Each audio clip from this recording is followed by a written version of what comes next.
teman-teman, balik lagi di channel Drakor Clips. Pada kali ini kita akan membahas rekap Mr. Queen episode 17. Yuk langsung saja kita bahas.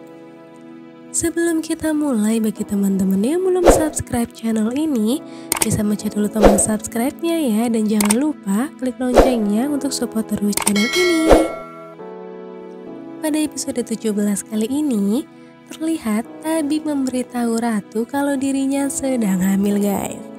Namun Ratu dengan jiwa Jang Bong Hwan tidak terima dengan kenyataan tersebut dikarenakan jiwa yang asli ada di tubuh Ratu adalah seorang laki-laki.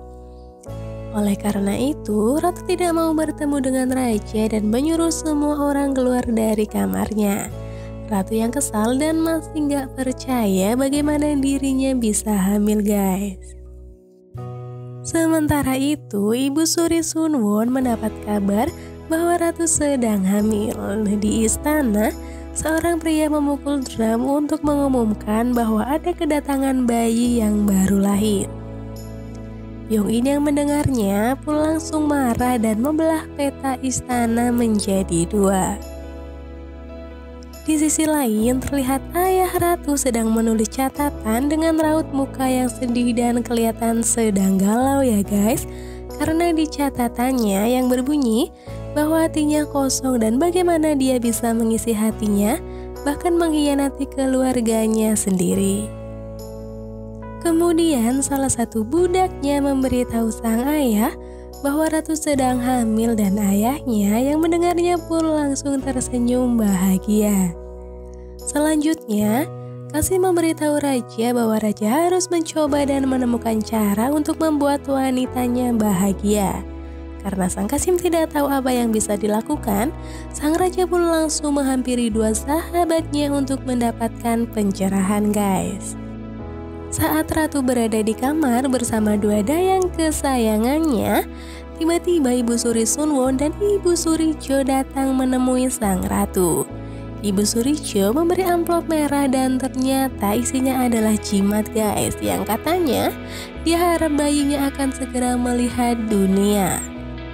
Selain itu, Ibu Suri Sunwon pun membawakan obat untuk mencegah kegugurannya, yang mana Ratu harus meminumnya setiap hari, dan jika terjadi sesuatu terhadap bayi itu, maka itu adalah salah sang Ratu.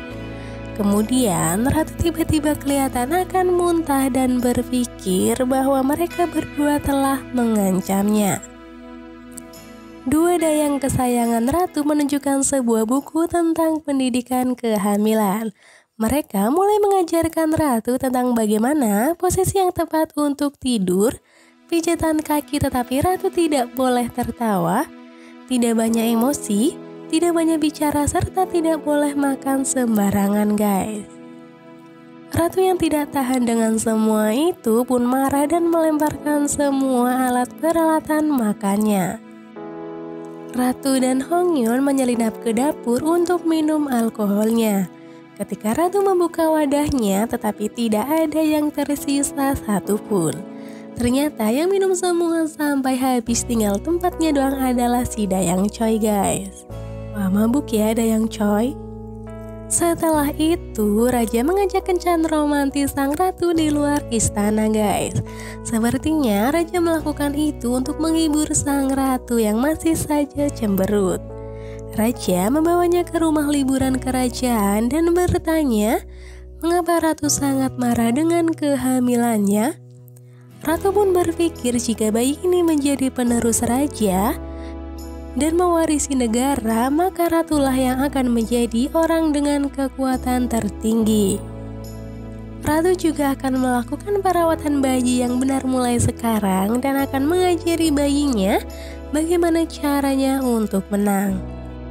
Sementara itu, Ratu duduk di kamarnya dan membuka buku harian kehamilan, lalu mulai menulis di dalamnya. Ratu menulis banyak hal untuk diceritakan kepada bayinya yang masih di dalam rahim untuk bertahan hidup di istana, maka ia harus bekerja keras. Raja pergi ke kamar Ratu dan mengawasinya tidur guys. Dayang Choi akan memberitahunya sesuatu, tapi dia mengangkat tangan dan mengatakan untuk tidak membangunkannya. Kemudian raja bergumam bahwa dia seperti bayi kecil. Raja sepertinya seneng ya guys bakal jadi ayah. Kemudian raja duduk di meja dan membacakan buku hariannya untuk bayi yang dibuat ratu. Dan raja pun mulai tersenyum. Tetapi raja tidak mengerti kata pesta ini, jadi dia mengulanginya beberapa kali. Keesokan paginya, Ibu Surijo bertemu dengan pelayan mata-mata dan bertanya apakah dia menyebarkan gosip yang dia ceritakan. Wah, Ibu Suri sepertinya nggak suka kalau raja punya keturunan, lalu nyebarin gosip kalau raja dan ratu nggak pernah tidur bareng tetapi bisa hamil guys. Lalu semua pelayan yang menyebarkan gosip segera setelah mereka bangun. Para Kasim juga mendengar gosip itu guys. Salah satu Kasim memberitahu para Kasim raja lainnya. Semua orang di istana membicarakan gosip ini guys. Mereka bertanya-tanya bagaimana dia bisa hamil jika raja dan ratu tidak tidur satu sama lain. Mereka berhenti berbicara saat Hongyeon lewat. Di tempat lain, raja mendatangi ratu dan bertanya apakah dia mendengar gosip ini. Ratu berkata ia sudah lama mendengarnya. Ratu mengatakan kepadanya untuk tidak menganggap enteng gosip ini. Ini bisa menjadi alasan untuk menjatuhkan sang raja. Setelah itu, ratu melepas semua aksesoris tatanan rambutnya dan berjalan dengan tegas ke arah raja. Dan langsung melakukan pose tango. Wah, makin lama makin kocak aja ya si ratu ini. Raja bertanya pose memalukan apa ini. Ratu menjawab jika ia harus meredam gosip tersebut. Para pelayan di kejauhan tertawa melihat tingkah raja dan ratu ini. Lalu raja tertantang dan langsung memeluk ratu dengan sangat erat. Mereka lalu berbaring di lantai dan mereka saling menyentuh melakukan ciuman tapi nggak jadi. Dan raja mengatakan apakah sudah cukup? Ratu pun menjawabnya kalau itu yang mereka butuhkan. Raja mulai mengaum seperti orang gila yang sedang jatuh cinta. Para pelayan dan Kasim pun tersipu malu guys. Ada-ada aja ya tingkah dua orang yang sedang bucin ini. Ratu memberitahu para selir bahwa mimpi dan gosip itu bertentangan dengan kebenaran. Salah satu selir bertanya apa gosipnya. Ratu berkata bahwa dia tidak memberitahu siapapun karena dia tidur dengan raja semaunya bersifat pribadi. Ratu mulai memberitahu mereka bahwa bercinta dengan gerakan yang sangat sugestif sehingga para selir pun pingsan guys. Dayang Choi sepertinya benar-benar ingin menghentikan ratu tetapi harus menahan diri. Para selir pun bertanya-tanya siapa yang telah menyebarkan gosip bodoh itu. Mereka mengira satu-satunya orang yang bisa adalah selir pertama yaitu Hwajin. Lalu Hwajin pun datang. Hongyeon dan Dayang Choi menghalanginya untuk datang ke grup. Tetapi Hwajin mengatakan tidak apa-apa dan mendukungnya dengan selirnya. Ratu bertanya apa yang akan Anda perdebatkan lagi sambil memegang perutnya.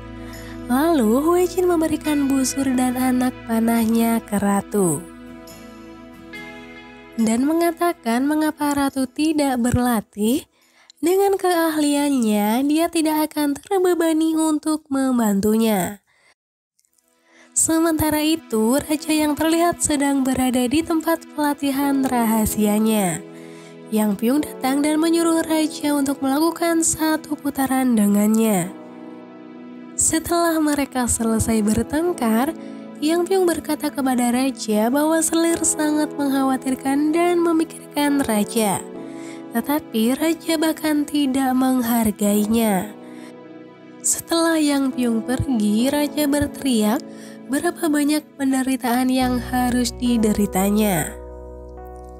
Ratu yang ada di kamarnya dan berpikir bahwa Raja Choljong mungkin sedang minum di suatu tempat.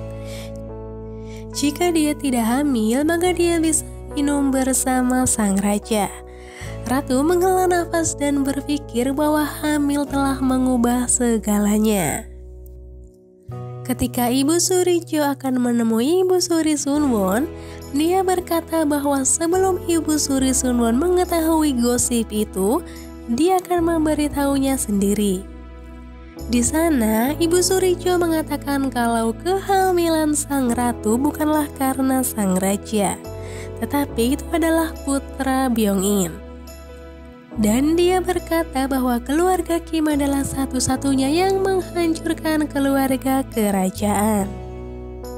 Ibu Suri Sunwon memanggil Byung-in untuk membawakan kepala sang ratu, karena ratu telah menghancurkan reputasi keluarga selama 100 tahun. Saat raja kembali ke kamarnya, ternyata Byung-in ada di sana untuk memberitahukan sesuatu. Byung-in memberitahu bahwa keluarga Kim telah menargetkan ratu dengan gosip bahwa ratu berselingkuh dan hamil dengannya. Raja menemui sang ratu yang sedang tertidur dan menyentuh pipinya. Karena sang ratu masih tertidur di meja, raja pun membaringkannya di tempat tidur. Sementara itu, raja memberitahu Ibu Sunwon bahwa dia harus berhenti dan menekan kudeta, serta menyuruhnya untuk menjaga politik putranya dan juga sang ratu. Di sisi lain, raja mengenakan pakaian perangnya dan bersiap untuk pergi. Raja berkata bahwa dia menemukan sandi dalam buku itu. Jika raja tidak pergi, maka akan ada banyak orang yang terluka. Yang Byung mengatakan bahwa ini adalah jebakan, tetapi raja tetap memilihnya untuk pergi. Ketika ratu sudah terbangun, Hongin memberitahunya bahwa raja akan pergi.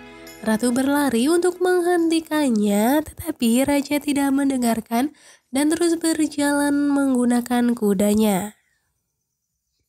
Sementara itu, ketika raja sampai di pegunungan, Byung-in datang dan mereka mulai berkelahi dan mereka berdua saling menusukkan pedang satu sama lain, guys. Oke guys, sekian rekap Mr. Queen episode 17. Penasaran bagaimana kelanjutan ceritanya? Ikuti terus channel Drakor Clips ya. See you, bye-bye.